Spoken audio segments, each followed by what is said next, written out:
ভাই ভাই, সকাল 9টা বাজে এখনো সূর্য উঠে নাই। কি বলস? চল তো দেখি।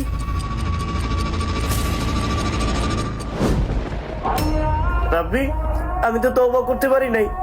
তার মানে কি তওবার দরজা বন্ধ হয়ে গেল? আল্লাহ, এখন আমার কি হবে?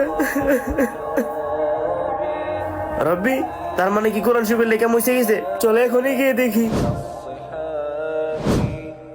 من يأتك يا دنيا دواهي تدوسين المصاحب بالتراب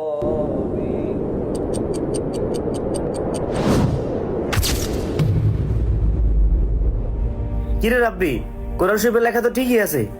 হ্যাঁ ভাই, আমিও তো তাই দেখতাছি। তুই যে বলতাছস সকাল 10টা বাজে, তুই কি ভালোভাবে করে টাইম দেখছিলি? হ্যাঁ ভাই, আমি তো ঘড়ি দেখেই বললাম। তুই এখনই যা, আমার হাতে ঘড়িটা নিয়ে আয়। ভাই এনো। কিরে রাব্বি, এখানে তো ভোর 4:40 বাজে। হ্যাঁ ভাই, এখানে 4:40 বাজে। কিছুক্ষণ পরে ফজরে আজান দিবে। কি?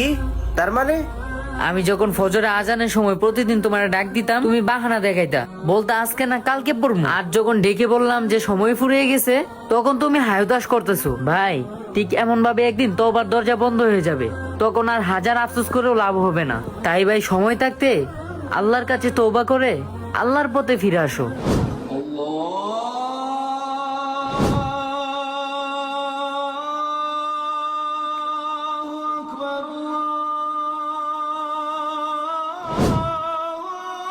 طويل الشوق يبقى في اغترابي فقير في الحياة من الصحاب